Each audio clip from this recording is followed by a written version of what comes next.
बिस्मिल्लाहिर्रहमानिर्रहीम। आज तक के मुअज़्ज़ज़ नाज़रीन अस्सलामु अलैकुम। अब किस नंबर 374 मुलाहिज़ा फरमाएं। इस वक्त मेरे दिल में शदीद ख्वाहिश बचली कि अभी साहिल का तसव्वुर कायम करूं और देखूं कि वो कहाँ है, किस साल में है। इंसान अपनी फितरत से मजबूर है। डॉक्टर मोंग रिफोशे मुझे बता चुका था कि साहिल फेयर बैंक्स में थी और बिल्कुल खैरो आफियत से थी, लेकिन मैं अपने सीने में साहिल के जो जज्बात रखता था वो साला डॉक्टर तो नहीं रख सकता था। मैंने मसनूई नीर की अदाकारी में मसरूफ राकील एंडरसन उर्फ रूटी पर एक उचटती सी नजर डाली और कमरे के कोने में पहुंच गया। इश्क के खमदार मसाइल से दो चार इंसान रोटी का रहता है और ना ही रोटी का, और रोटी भी ऐसी कि जो अपने रैपर में रहना पसंद ना करती हो। बहरहाल बर्फानी रीच की गर्म मिजाज ऊन से तैयार शुदा मोटे कंबल ने इस मुख्तसर से लिबास हसीना को एक रैपर में महफूज कर दिया था। ये तो वही बता सकती थी कि अब उसे मजीद किसी हरारत की जरूरत थी या नहीं। मैं कमरे के कोने में लोर्ड्स पोस्चर बनाकर बैठ गया। डॉक्टर मोंग के मुताबिक साहिल इस वक्त फेयर बैंक्स में थी, जो दिनाली के ऐन शुमाल में वाक़ है, और मेरा रुख इस वक्त शुमाल ही की तरफ था। मैंने आंखें बंद कर ली और चंद गहरी हमवार सांसें लेने के बाद अपने तसव्वुर को साहिल पर मरकूज कर दिया। मेरे दिन की स्क्रीन पर इस वक्त साहिल का सरापा रोशन था। उसका एक एक नक्श मेरे दिल पर नक्श था। मेरी रूह में पेवुस था। मैं इस सूरत को किस तरह भुला सकता था। इस वक्त मेरी तमाम तर तवज्जो अपनी बातनी आंख यानी पैनल ग्लैंड पर मुर्तकिज थी। चंद लम्हात के बाद मुझे यूं महसूस हुआ जैसे साहिल का सरापा बिगड़ रहा हो। मैं कदरे परेशान हो गया, लेकिन दूसरे ही लम्हे मेरी परेशानी दूर हो गई। दरहकीकत मेरे तस्वुर में साहिल का सरापा बिगड़ा नहीं था, बल्कि समर गया था। ये सब कुछ पानी की सतह पर बनने वाले अक्स के मानिद हुआ। अगर पानी में इर्ताश पैदा हो जाए तो सतह पर उभरने वाला अक्स भी लहराने और डगमगाने लगता है, फिर थोड़ी देर बाद खुद ही ठहर जाता है। साहिल का सरापा भी मेरे तस्वुर में लम्हाती तौर पर ज़ेरो ज़बर हुआ, फिर ठहर गया। और ये ठहरना एक लम्हे से ज्यादा का नहीं था, क्योंकि ठहराव के फौरन बाद ही इस तसव्वुराती मंजिर में तहरीक पैदा हो गई। मैं साहिल के माहौल में पहुंच गया। वो किसी आरामदेह नशिस्त की पूछ से टेक लगाए आंखें बंद किए बैठी थी। उसका माहौल बड़ा पुरसुकून और रोशन रोशन सा था। मैं उस माहौल का जायजा लेने लगा। ये जायजा तसव्वुर की निगाह का कमाल था, वो तसव्वुर जिसकी परवाज़ ने मुझे साहिल तक पहुंचाने का रास्ता दिखा दिया था। मैं उसी तस्वुर की उंगली थामे साहिल के इर्द गिर्द देखने लगा, और इस वक्त मुझे हैरत का शदीद झटका लगा। साहिल के आसपास मौजूद खवातीन हजरात भी उसी की तरह अपनी आरामदेह नशिस्तों पर बैठे हुए थे। मुझे ये समझने में लम्हे की ताखीर न लगी कि वो किसी हवाई जहाज का अंदरूनी माहौल था। तो क्या साहिल इस वक्त किसी तैयारे में सफर कर रही थी? यह सवाल इतना सनसनीखेज और तैल का खेज था कि उसने मेरे तस्वुर की चूलें हिला कर रख दी। मुझे ये भी ख्याल ना रहा कि मैं इस वक्त गहरे मुराकबे की कैफियत में हूँ। साहिल के किसी हवाई जहाज में सफर करना इतना बड़ा इंकिशाफ था कि मैं अपनी हरकतों और सकनात पर काबू ना रख सका, और मैंने बेइख्तियार आंखें खोल दी। आंख खुलती में हार पर लाज के कमरा नंबर 303 में हाजिर हो गया। मैंने महसूस किया मेरा पूरा वजूद पसीने में भीगा हुआ था। मैंने अपनी कैफियत पर गौर व फिक्र करने की बजाय दोबारा आंखें बंद कर ली और साहिल को खोजने की कोशिश करने लगा। जल्दी मुझे अंदाजा हो गया अब इस कोशिश का कोई फायदा नहीं। मैंने थक हार कर आंखें खोल दी। मेरे अंदर ये जो नई सलाहियत उजागर हुई थी, इसमें कोई कमी या कमजोरी मौजूद थी, या फिर यह भी मुमकिन था मुझे इस सलाहियत से भरपूर इस्तेफादा करना ना आता हो। मैं इसके इस्तेमाल का मुनासिब तरीकाकार ना जानता हूँ। बहरहाल ये एक नई चीज़ थी, और किसी भी नई चीज़ को समझने और उसे इस्तेमाल करने के लिए वक्त दरकार होता है। इस सिलसिले में मुझे किसी माहिर रूहियत से मशवरा करना चाहिए था। साहिल के हालिया तसव्वुर ने मेरे अंदरून को बुरी तरह बेचैन कर दिया। वो अगर किसी हवाई जहाज पर सवार थी तो फिर ये सवाल पैदा होता था वो कहाँ जा रही थी या कहाँ से आ रही थी। डॉक्टर मोंग रिफोशे के मुताबिक वो इस वक्त फेयर बैंक्स में थी और कल शाम को उसे एंकरेज पहुंचना था। डॉक्टर मोंग ये भी बता चुका था कि वो डेल्टा एयरलाइंस के तैयारे से सफर करेगी, लेकिन कल शाम में तो अभी 15-16 घंटे बाकी थे, जबकि फेयर बैंक से एंकरेज आने के लिए किसी भी तो 2.5-3 घंटे से ज्यादा वक्त दरकार नहीं था। साहिल वाले मामले ने ना सिर्फ ये कि मुझे ज़हनी तौर पर बुरी तरह उलझा दिया, बल्कि मैं गहरी तशवीश में भी मुबतला हो गया। अगर साहिल रात की आखिरी पैर फेयर बैंक से एंकरेज जा रही थी तो फिर डॉक्टर मोंग ने मुझसे झूठ बोला, और अगर मोंग ने द्रोह गोई से काम नहीं लिया और वाकई साहिल कल शाम ही को एंकरेज पहुंचने वाली थी, तो फिर इस वक्त वो किसी तैयारे में सवार होकर कहाँ जा रही थी? ये तो मुमकिन नहीं था कि मेरे तस्वुर ने मुझे धोखा दिया हो। मेरी ज़हनी उलझन को सिर्फ एक ही शख्स दूर कर सकता था, और वो शख्स था डॉक्टर मोंग रिफोशे। यह भी हो सकता था प्रोग्राम में कोई तब्दीली वाक़ई हो गई हो और साहिल को वक्ती इस वक्त एंकरेज पहुंचाया जा रहा हो। मैं डॉक्टर मोंग को फ़ोन करके इस बारे में मालूम कर सकता था। मैं उठकर खड़ा हो गया और जैसे ही पलटा राकील से आंखें चार हुई। बेसाख्ता मेरे लबों से निकला, तुम कब उठी हो? वो बड़ी मानी खेद नज़र से सरतापा मेरा जायजा लेते हुए बोली, थोड़ी देर पहले वॉशरूम जाने के लिए उठी थी। तुम इस कोने में खामोश बैठे देखकर मुझे हैरत हुई, शायद तुम कोई इबादत वगैरह कर रहे थे। मैंने सुन रखा है मुसलमान नमाजें बहुत ज्यादा पढ़ते हैं और अक्सर रात गए इबादत भी करते हैं। वो लिबास के खुलासे में मलबूस मेरी आंखों में आंखें डाले बड़े धड़ल्ले से बात कर रही थी। उस बेखौफ हसीना का हौसला काबिल दीद और काबिल दाद था। अगर मैं उसके हुस्न और बहादुरी की तारीफ करने बैठ जाता तो अपने मकसद से दूर हो जाऊंगा। मेरे पास अनगिनत सवाल थे जो इस मौके पर राकील से पूछे जा सकते थे। सबसे अहम और नाजुक सवाल यह था कि उसने एयर कंडीशनर को क्यों बंद किया था, इस हरकत से उसका क्या मतलब था। लेकिन मेरा ज़हन इस वक्त साहिल वाले मामले में उलझा हुआ था, इसलिए मैं राकील को छेड़कर कोई नया महाल नहीं खोलना चाहता था। लिहाजा इसके जवाब में नायत ही सादगी से कहा, तुमने मुसलमानों के बारे में जो कुछ सुन और देख रखा है उसे फिलहाल अपने ज़हन से निकाल दो। तुम्हारी आसानी के लिए इतना बता दूं कि मैं इधर कोने में बैठा कोई इबादत नहीं बल्कि योगा की एक मशक कर रहा था। एक लम्हे के तवक्कुफ से मैंने इजाफा करते हुए कहा, रात अभी बाकी है, खामोशी से बिस्तर पर जाकर सो जाओ। अगर तुम इस हालत में ज्यादा देर तक कंबल से दूर रही तो तुम्हें ठंड लग जाएगी।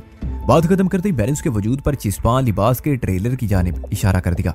उसने अजीब सी नजर से एयर कंडीशनर को देखा, फिर मेरी जानिब मुतवज्जे होते हुए बोली, क्या तुम्हें ठंड नहीं लगती? मेरे सीने में जो आतिश फिशान सुलग रहा है उसकी तपश हर ठंड का एहसास मिटा देती है। मैंने गंभीर लहजे में कहा, तुम इस सिलसिले में फिक्रमंद मत हो। बाज़ औक़ात तुम बड़ी मुश्किल बातें करने लगते हो, कुछ समझ में नहीं आता। जो बात समझ में ना आए उसके लिए ज़हन को थकाना नहीं चाहिए। क्या मतलब? वो सवालिया अंदाज में मुझे घूरने लगी। मैंने कहा, मतलब बहुत वाज़ेह है, ऐसी बातों पर सोचने से जहन उलझता है और उलझे हुए जहन से नींद कोसों दूर भागती है। जबकि तुम्हें इस वक्त बर्फानी रीछ की ओन से तैयार करता कंबल में दुबक कर सो जाना चाहिए। वो एक आंख दबाकर बोली, और तुम्हें तो कंबल में नहीं दुबकना ना। मुझे कंबल से बहुत डर लगता है। मैंने यकलक संजीदा होते हुए कहा, कंबल से डर? वो क्यों? क्या तुमने कंबल और इंसान की कहानी नहीं सुन रखी? नहीं तो सुनाओ, क्या कहानी है? वो अचानक मचल गई। मैंने नहायत ही मुख्तसर अल्फाज में उसे वो कहानी सुना दी जिसमें एक इंसान शदीद सर्दी से बचाव की खातिर एक स्याह रीछ को कंबल समझकर ओढ़ने की कोशिश करता है और फिर नतीजे के तौर पर नौबत यहाँ पहुंच जाती है कि वो तो कंबल को छोड़ता है लेकिन कंबल उसे छोड़ने पर आमादा नहीं होता। ये कहानी सुनकर राकील की हंसी निकल गई। वो बड़े खुले डुले अंदाज में बोली, मैं नहीं जानती स्याह रीछ वाली कहानी का ताल्लुक दुनिया के किस खित्ते से था। अलबत्ता अलास्का का बर्फानी सफेद रीछ जरा मुख्तलिफ मिजाज का वाक़ हुआ है। अगर कोई उसे ओढ़ने की कोशिश करे तो ये बड़ी शराफत का मुजाहरा करता है और थोड़ी देर बाद खुद ही अलग हो जाता है बगैर किसी शिकवा शिकायत के। उसके एक एक लफ्ज से बानी अफरीनी टपकती थी। हाँ, इसका एक सबूत तो मेरी नजर से भी गुजरा है। लगता है तुम ठीक ही कह रही हो। कौन सा सबूत? वो टटोलने वाली नजर से मुझे देखते हुए बोली। मैंने कहा, रात तुम इस कंबल को अच्छी तरह ओढ़ कर सोई थी, थोड़ी देर बाद ये खुद ही तुमसे अलग हो गया बगैर किसी शिकवा शिकायत के। मैं ठीक कह रहा हूँ ना? वो जज्बुत होते हुए बोली, मैं सफेद रीछ की बात कर रही हूँ भाई, ये कंबल भी तो उसी रीछ की ओन से बना है ना। मैंने गहरी संजीदगी से कहा, सफेद बर्फानी रीछ के अच्छे खासे खसाइल इसमें भी आ गए होंगे। क्या ये कोई संजीदा मजाक है? नहीं, तुम्हारी बयान की हुई एक हकीकत है। वो सट पटाए हुए तेवरों से मुझे देखने लगी। ये लाजवाबी के असरात थे। मैंने कहा, तुम्हारी नींद पूरी नहीं हुई, चेहरे पर खासी कशीदगी पाई जाती है तुम्हारे। इसे कुशादगी में बदलने के लिए तुम्हें भरपूर नींद की जरूरत है और मेरा मशवरा है तुम कंबल ओढ़कर, मेरा मतलब है इस शरीफुल नफ्स बर्फानी सफेद रीछ को ओढ़कर इत्मीनान से सो जाओ। बात के इख्तिताम पर मैंने बेड पर पड़े मजकूरा कंबल की जानिब इशारा भी कर दिया। राकील ने पूछा, क्या तुम्हारे सोने का कोई इरादा नहीं है? मुझे एक जरूरी फोन करना है। मैंने कहा, इसके बाद ही सोऊंगा। फोन? इस वक्त? उसने दीवार गिर क्लाक पर निगाह डालते हुए कहा, 2:45 बज रहे हैं, इतनी रात गए तुम किससे बात करोगे? मैं इस वक्त हर सूरत में डॉक्टर मूंग से राब्ता करना चाहता था और राकील के इल्म में लाए बगैर डॉक्टर को फोन करना मुमकिन नहीं था। लिहाजा मैंने उसे छुपाना मुनासिब ना समझा और कहा, मैं डॉक्टर मूंग को फोन करना चाहता हूँ। वो उनकाना नजर से मुझे देखने लगी। इस नजर में हैरत के साथ साथ बेयकीनी भी शामिल थी। फैतान, तुम इस वक्त डॉक्टर मूंग को जगाओगे? क्या कोई बहुत ही इमरजेंसी मैटर है? हाँ, इसे इमरजेंसी ही समझो। मैंने गोलमोल जवाब दिया। कुछ मुझे भी तो बताओ, वो सरसराती आवाज में बोली। मुझे यकीन हो गया वो आसानी से टलने वाली नहीं थी। उसे बिस्तर तक पहुंचाने के लिए खुद भी वहां जाना जरूरी था, वरना वो रात का बाकी हिस्सा यूं ही खड़े खड़े सवालों जवाब में गुजार देती। मैंने गंभीर लहजे में कहा, डॉक्टर मूंग से जो भी बात होगी तुम्हारे सामने ही होगी। ज्यादा अच्छे बच्चों की तरह कंबल में पहुंच जाओ। मैं डॉक्टर मूंग का नंबर मिलवा रहा हूँ।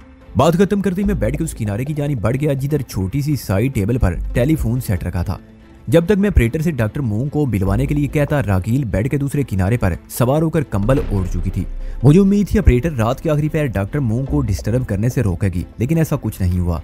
टेलीफोन पर ऑपरेटर की जबीन तो दिखाई नहीं दे रही थी, ताहम अल्फाज और आवाज में भी कहीं मुझे ची या चू महसूस ना हुई। डॉक्टर मूंग ऑपरेटर के लिए एक बास की तरह था। इसका मतलब यही था डॉक्टर मूंग ने हमारे सिलसिले में जूली नामी इस टेलीफोन ऑपरेटर को खुसूसी हिदायत दे रखी थी। कोई सवाल किए बगैर ऑपरेटर ने फौरन डॉक्टर को नंबर मिलवा दिया। थोड़ी देर बाद एयर पीस में मुझे डॉक्टर रिफोशे की खैलो सुनाई थी। उसकी आवाज से लगता था वो गहरी नींद से बेदार हुआ था।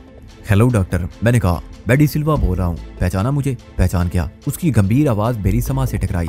खैरियत तो है? इस वक्त फोन करने की जरूरत क्यों पेश आ गई? मैंने उसके सवाल का जवाब देने की बजाय पूछा, डॉक्टर तुमने बताया था मेरी साथी इस वक्त फेयर बैंक्स में है, क्या वो वाकई फेयर बैंक्स में है? हाँ हाँ, मगर क्या तुमने यही सवाल करने के लिए मुझे इस वक्त जगाया है? डॉक्टर मुंह की आवाज से उलझन झलकती थी। मैंने एक मरतबा फिर उसका जवाब दिए बगैर सवाल दाग दिया, और इस प्रोग्राम में भी कोई तब्दीली नहीं आई कि मेरी साथी कल शाम में तुम्हारे पास पहुंचेगी। फिलहाल तो कोई तब्दीली नहीं आई। डॉक्टर मूंग ने नहायत ही ठहरे हुए लहजे में कहा, लेकिन तुम्हारी आवाज और अंदाज से लगता है कोई बड़ी गड़बड़ हो चुकी है या फिर होने वाली है।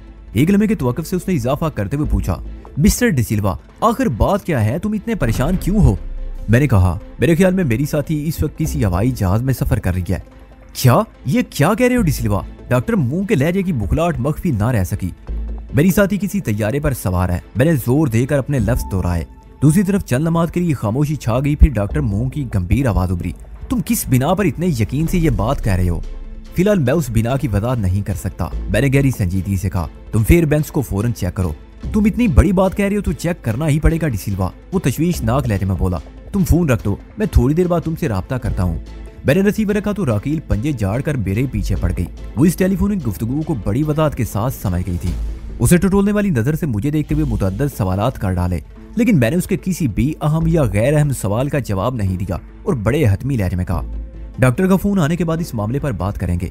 वो कुछ नहीं बोली और खामोशी के साथ बेड से उतरकर वॉशरूम की तरफ बढ़ गई।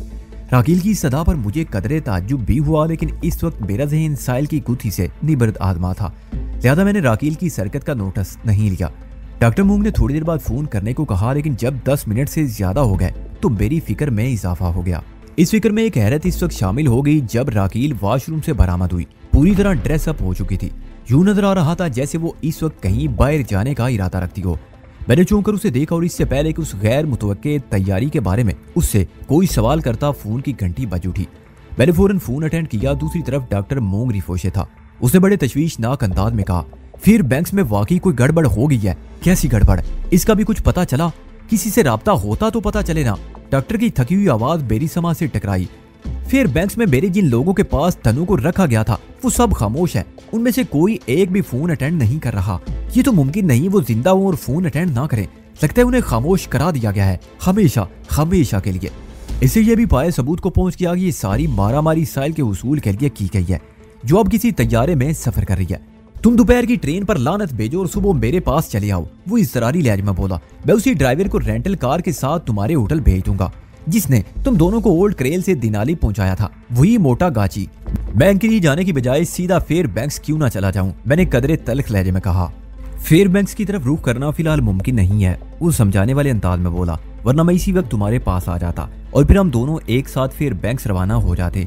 फिलहाल नामुमकिन क्यों है, मैं पूछे बिना ना रह सका। रात शदीद बर्फबारी हुई है और सड़क वाला रास्ता नाकाबिले इस्तेमाल होकर रह गया है। डॉक्टर मूंग ने इतला दी, मैं ये सारी मालूमात हासिल कर चुका हूँ।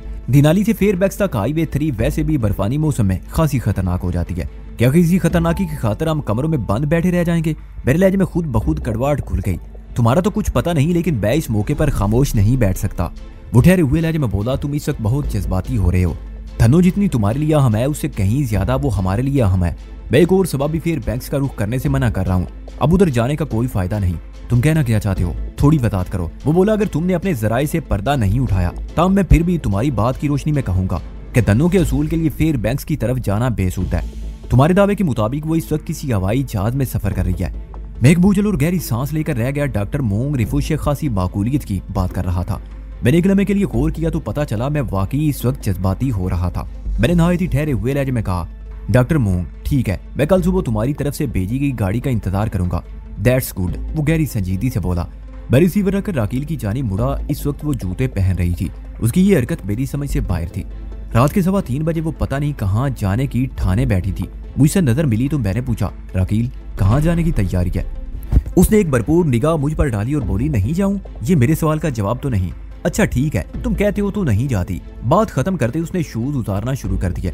मैं हक्का बक्का इस अमरीकी हसीना को तकने लगा। उसने मेरे एक सवाल का जवाब भी नहीं दिया था। ऐसा महसूस होता था जैसे उसने मेरी बात सुनी ही ना हो, अपनी तरफ से बोलती जा रही हो। उसकी खुदकार हरकत और सकनात को कोई देसी आमिल कामिल देख लेता तो ये फतवा सादर करने में एक लम्हे की ताकीद ना करता कि इस खूबसूरत लड़की पर कोई जिन आ गया है।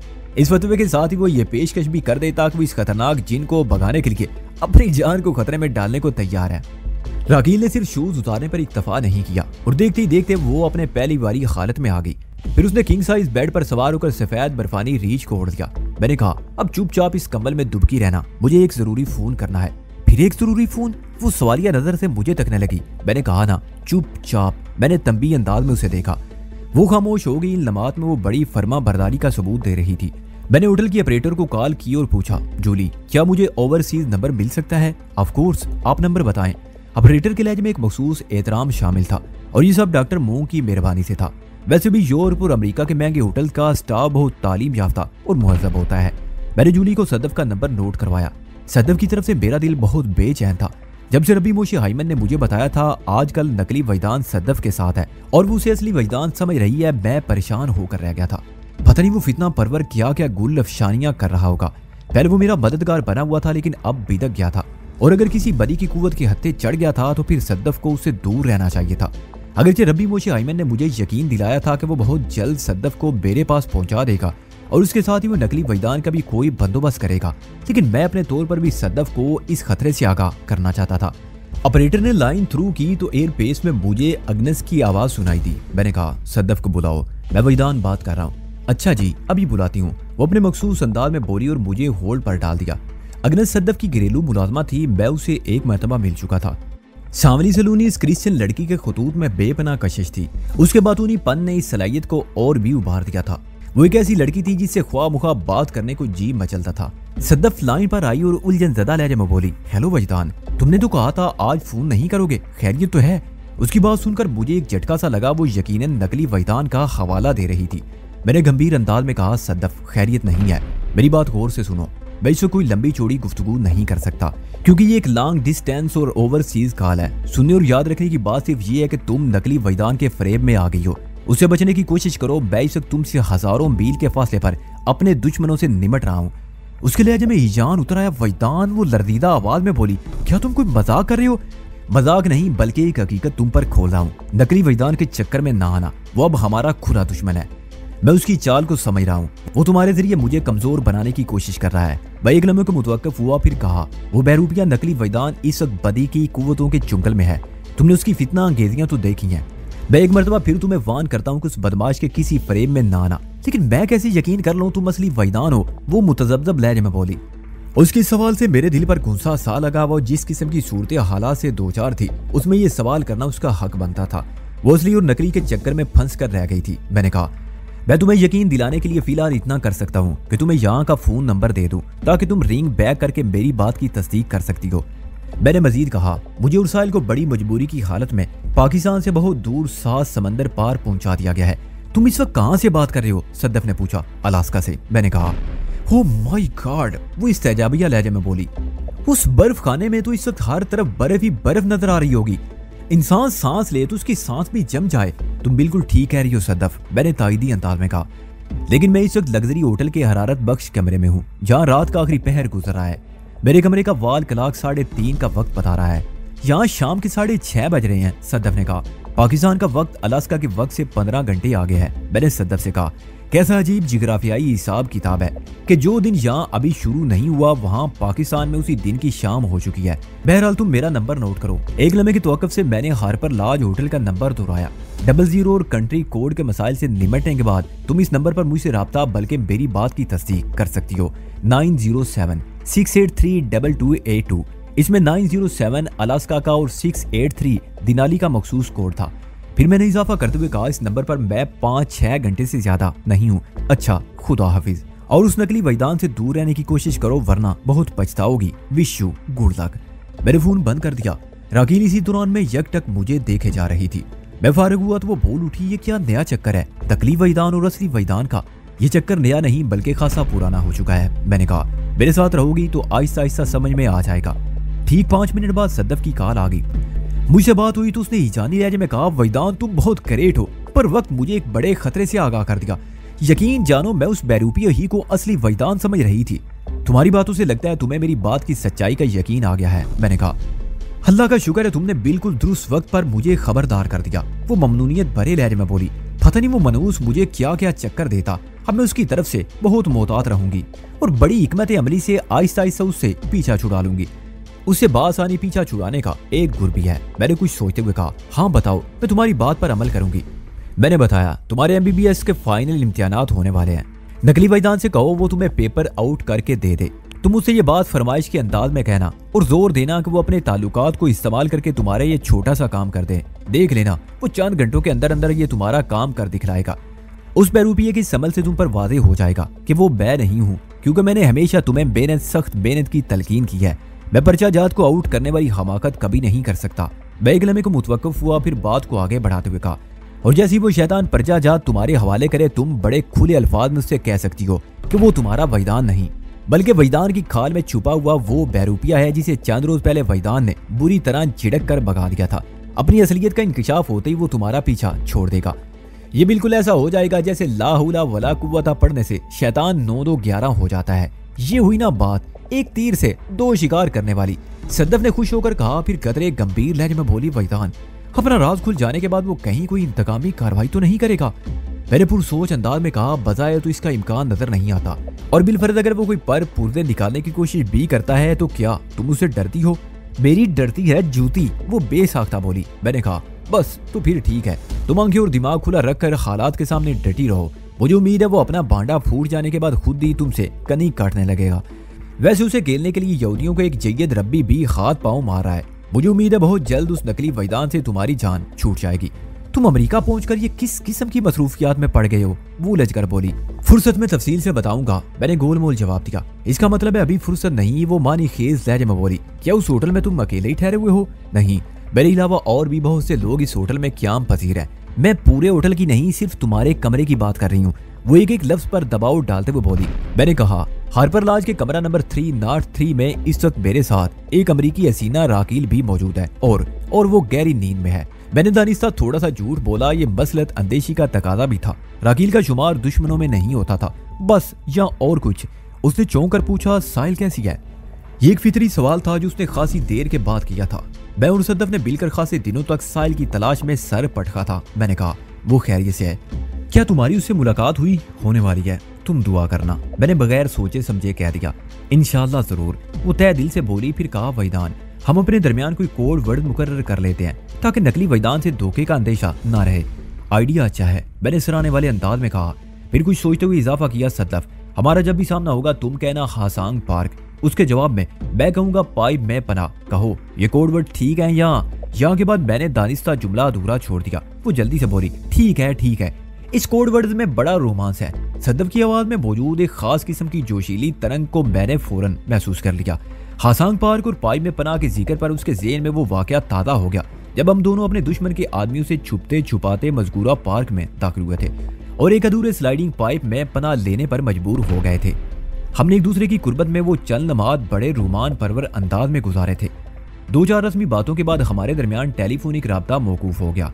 मैंने रिसीवर क्रेडल किया तो राकील सवालिया नजर से मुझे देखने लगी। मेरे सद्दफ के दरमियान ज्यादातर बातचीत उर्दू में हुई थी, लेकिन नकली वैदान और असली वैदान का कीड़ा राकील के जहन में कलबला रहा था, इसलिए उसने बहुत सी बातों का मफहूम जान लिया था। इससे पहले कि वो कुछ पूछ बैठती, मैंने इंक्वायरी वाले अंदाज में कहा, तुम अभी तक सोई नहीं हो?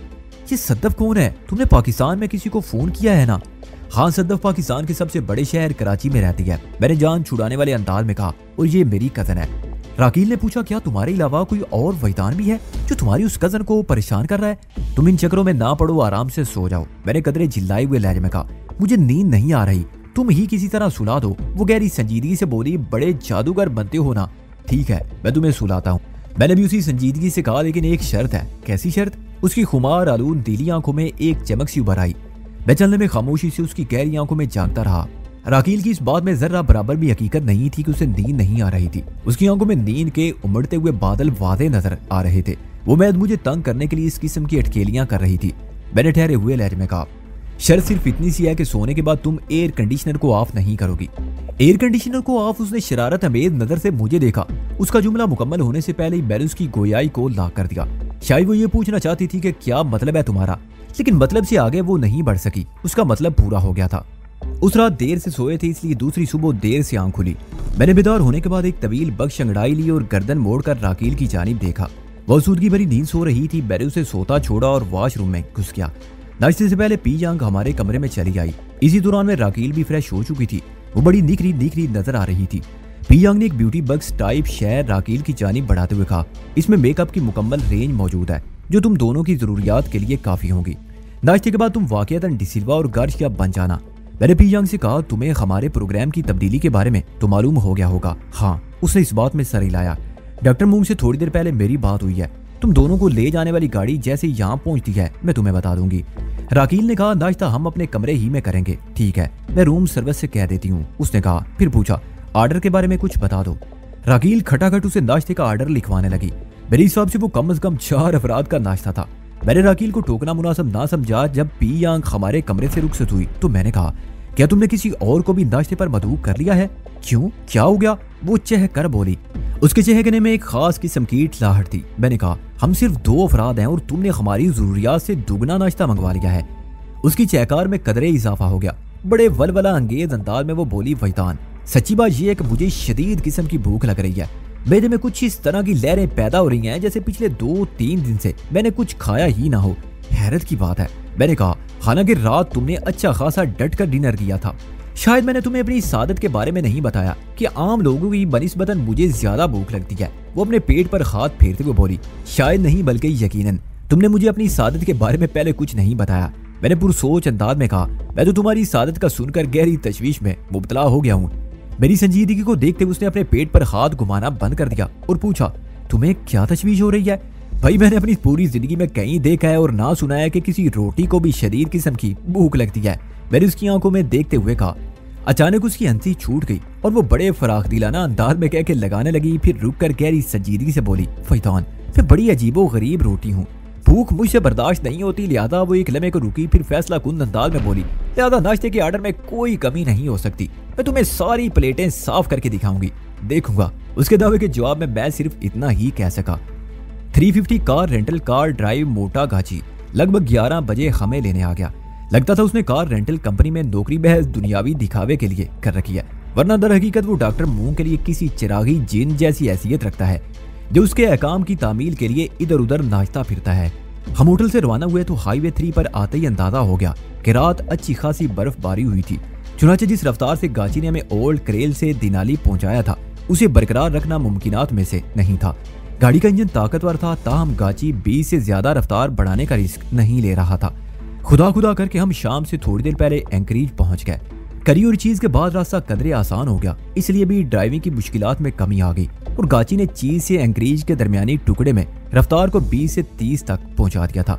डॉक्टर मूंग रिफूशे की रिहाइश का एयरपोर्ट से ज्यादा दूर नहीं थी। एंकरेज अलास्का का सबसे ज्यादा आबाद शहर है, फिर भी खासा सोया महसूस होता है। इसमें दुनिया के दूसरे शहरों वाली मखसूस गहमा गहमी और शोर शराबा कहीं दिखाई नहीं देता। 1697 मुरब्बा मील पर फैले हुए इस शहर की कुल आबादी लगभग 2.5 लाख है। कराची और लाहौर के बाद बड़े महलों में इतनी आबादी होती है।